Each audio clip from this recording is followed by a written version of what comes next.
안녕하세요. 미스터복 웃음보기 이정복입니다. 오늘은 목과 행경막, 요추 1번, 그리고 마중물 같은 견갑골의 삼각편대 이론이라는 것으로서 3맵의 관점에서 한번 이야기해 보려 합니다. 3맵이라는 것은 말 그대로 M자가 매뉴얼, 메리디언 경락적인 요소, 그리고 머슬 근육적인 요소, A는 애나토미의 해부, P는 피지올로지의 생리까지 포함한 개념으로 접근하면 될 것 같아요. 결국은 수기적인 관점으로 이제 우리가 목과 행경막과 요추 1번 그 사이에 마중물 같은 견갑골을 함께 보는 게 이 영상의 핵심이지 않을까 이런 생각을 하면서요. 결국 목을 이해한다는 것은 인체를 이해하는 것이고, 인체를 이해한다는 것은 생명 유지와 활동에 필요한 오장육부를 이해하는 것으로서 흐름을 파악하면 될 것 같아요.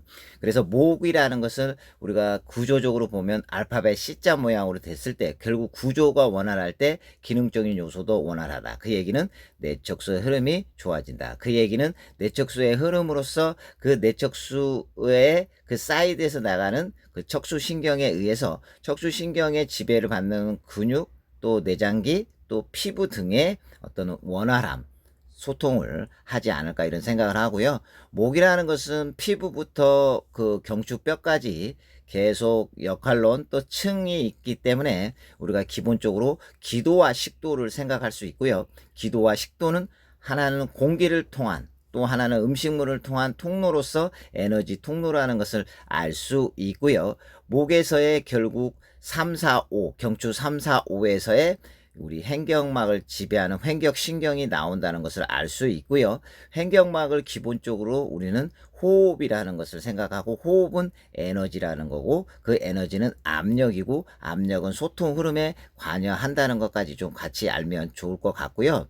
이제 횡격막 하게 되면 경추 5번, 3, 4, 5의 횡격신경을 생각하면서 경추 5번에 대해서 우리가 또 생각해야 될 것은 무엇이냐라고 할때 팔뿐만 아니라 체간의 앞뒤를 좌우하는, 지배하는 상완신경총이 경추 4, 5번에서 이제 5번이 날아가는 거, 경추 5번을 기준으로서 상완신경총이 내려간다는 것까지 기억하고요. 또 횡격신경은 당연한 거고요. 또 노백반응, 결국 위치는 다르지만 기능적으로 동일한 기능을 하는, 그게 이제 흉추 7번을 기준으로 해서 상하의 척추 레벨 뿐만 아니라 우리가 또 뼈, 장골과 또 이 축두골 라인까지 같이 노백 반응으로 같이 함께 보면 되지 않을까 이런 생각을 해요. 결국 경추 5번과 요추 1번의 노백 반응까지 함께 생각을 해야 되고요. 결국 목을 이해한다는 것은 인체를 이해한다는 거고, 인체를 이해한다는 것은 원활한 흐름이겠죠. 원활한 흐름이라는 것은 결국 에너지의 역할론적인 것을 생각을 한단 말이에요. 그러면 그 에너지의 역할론이 뭐야 라고 할 때 소화 를 하고, 그거를 흡수를 하고, 순환을 하고, 재생을 하고, 배설하는 그 과정에서 결국은 횡격막이 불수의적 요소로 작동한다는 것을 알 수가 있는 부분이에요. 왜?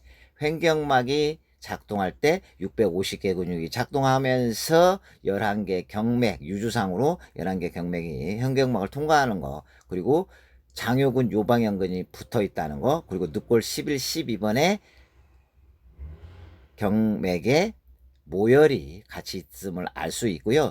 또 횡격막이 돈 모양인데 그 욕추를 보면 책마다 약간 다릅니다만 결국 1, 2, 3까지 다 연결됐을 때 결국 1번이 좌우 연결이 다 되는, 물론 이제 어느 책에는 20번 상금까지 좌우가 다 연결됩니다만은 미스터 복이 봤을 때는 이 횡격막의 이 척추체에 붙는 것은 요추 1번으로 기준을 해서 결국 횡격막과 요추 1번의 그 연결, 연동, 영향의 개념이고, 그 사이에 이 견갑골이 있다는 거고, 결국 견갑골을 해부학적 관점으로 봤을 때 팔로 가는, 결국 팔의 이음뼈의 해부학적 해석이 될 수가 있겠죠. 결국 팔의 이음뼈의 해당하는 게 쇄골과 견갑골이라는 것까지 또 알아차림할 수가 있고요. 결국 횡격막이 내가 혈액순환에 중추적인 역할을 할 수밖에 없는데, 결국은 이 혈액 안에도 내가 영양분을 제대로 갖고 가느냐 아니면 맹탕이냐 가느냐에서도 다를 수가 있고요. 결국은 우리가 인체를 지배하는 게 근육과 어떤 장기들을 지배하는 게 신경이기 때문에 신경을 봤을 때는 결국 앞에서 가는 횡격신경과 미주신경 또 뒤쪽에서 가는 척수신경을 함께 투트랙 개념으로 바라보면 되지 않을까 이런 생각을 해요. 결국은 목과 행경막 그리고 목과 행경막과 요추 1번의 삼각편대 안에 마중물 같은 견갑골 결국 내가 팔동작이 나온다는 것은 팔이 먼저 움직이지만 결국 끝점에서는 견갑골이 상방회전 하방회전 이 견갑골의 움직임이 원활해야 된다. 근데 그 견갑골이 위치적으로 흉추 2번부터 7번까지 있는데 흉추 3, 4, 5번에 동맥 라인 경락적인 요소에서 동맥 라인 뿐만 아니라 배수혈적 요소고 배수혈적 요소에서 폐 심부심이 결국 순환에 관여하고 그 순환은 다시 나눈다면 호흡과 호흡과 소화를 순환으로도 나눌 수 있다는 말씀을 드리면서 목과 행경막 요추 1번 그리고 마중물 같은 견갑골의 삼각편대 이론을 마치도록 하겠습니다. 고맙습니다. 사랑합니다. 덕분입니다.